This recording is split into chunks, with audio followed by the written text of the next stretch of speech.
سیدہ ام سلمہ رضی اللہ تعالیٰ عنہ بیان کرتی ہیں پیارے نبی کریم صلی اللہ علیہ وسلم کی بیوی اور ہماری روحانی ماں سیدہ ام سلمہ رضی اللہ تعالیٰ عنہ کہ نبی کائنات نبی خاتم النبیین رحمت للعالمین صلی اللہ علیہ وسلم میرے گھر تشریف لائے، مجھے حکم دیا کہ کسی کو اندر نہ آنے دینا، لیکن کچھ دیر بعد یہ چاروں افراد تشریف لائے باری باری، سیدنا علی المرتضیٰ، سیدہ فاطمہ،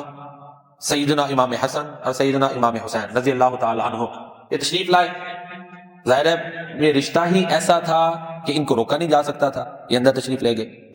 پیارے نبی کریم صلی اللہ علیہ وسلم نے ان کو چادر میں لپیٹا، ان چار حضرات کو، پانچویں آپ خود تھے، اور اللہ تعالیٰ کی بارگاہ میں عرض کی کہ اے اللہ یہ میرے اہل بیت ہیں، تو ان کو اچھی طرح پاک کر دے۔ چنانچہ آپ نے جب یہ کہا تو اللہ تعالیٰ نے پھر سورہ الاحزاب کی وہ مشہور آیت اتار دی، انما یرید اللہ لیذھب عنکم الرجس اہل البیت ویطہرکم تطہیرا۔ سیدہ ام سلمہ رضی اللہ تعالیٰ عنہ نے عرض کی اللہ کے رسول میں بھی آ جاؤں، تو آپ نے فرمایا کہ تم خیر پر،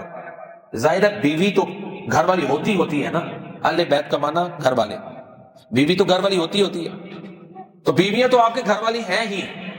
بیٹی نواسے اور داماد وہ بھی گھر والے ہیں۔ ظاہر ہے جب بیٹی بیاہ دی جائے، کسی ان پڑھ بندے سے بھی پوچھیں کہ بیٹی کو جب بیاہ دے تو اس کا گھر اس کے خامد کا ہوتا ہے، لیکن یہ خاص فضیلت ان چاروں کو حاصل ہے کہ ان کو نبی صلی اللہ علیہ وسلم نے اپنے اہل بیت میں شمار کیا ہے، خاص فضیلت۔ باقی آپ کو یہ ان چاروں کو جب سامنے رکھتے ہوئے یہ کہہ دے جی بیویاں اہل بیت میں نہیں ہے، تو وہ تو بہت بڑا پھر ظلم ہے۔ وہ تو قرآن میں اکیلی ابراہیم علیہ السلام کی بیوی کو اہل بیت کہا گیا ہے، یہ سب اہل بیت ہے اور سب پاک ہیں۔ پاکیزگی کے درجات ہیں، میں اکثر عرض کرتا ہوں، ہمارے ہاں ایک مقولہ کہتے ہیں پنج تن پاک، تو اس میں کوئی شک نہیں پانچوں ہستیاں پاک ہیں، لیکن ان کی پاکیزگی ایک جیسی نہیں۔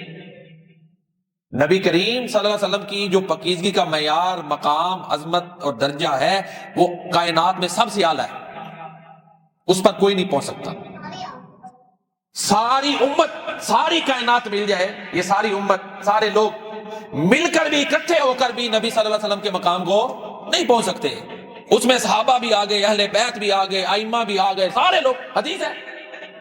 کہ اگر تم سب کے ساتھ آپ کو تولو گے تو آپ کا مقام، یہ سارے ایک طرف اکٹھے ہو جائیں اور اکیلے اللہ کے نبی ایک طرف، آپ کا مقام زیادہ ہے۔ سب کو